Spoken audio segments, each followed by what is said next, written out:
বাংলাদেশের ফুটবলে বেশ জনপ্রিয় হয়ে উঠছেন ইতালি প্রবাসী ফুটবলার ফাহামিদুল ইসলাম।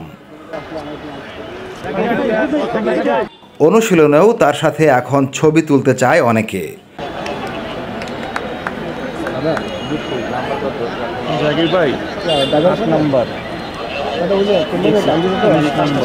ভুটানের বিপক্ষে ম্যাচের দিন এক দর্শক জাতীয় স্টেডিয়ামে প্লে কার্ড নিয়ে আসেন। তাতে লেখা ছিল সে তার গার্লফ্রেন্ডের চেয়েও ফাহামিদুলকে বেশি ভালোবাসেন।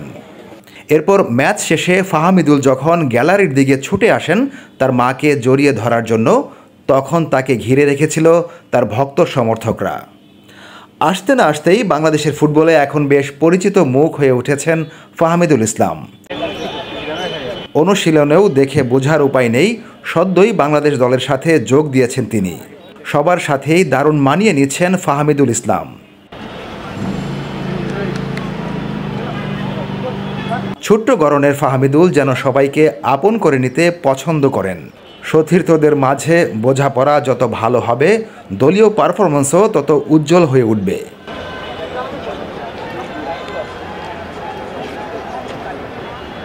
ভুটানের বিপক্ষে ম্যাচে ফাহামিদুলকে 60 minute খেলিয়েছিলেন coach হাবিয়ের Cabrera.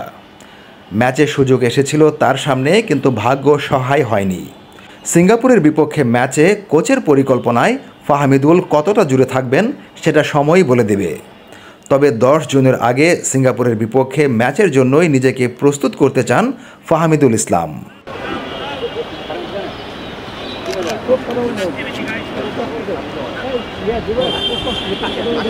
S Alam Shiplu, খেলা প্রতিদিন, জাতীয় স্টেডিয়াম, ঢাকা।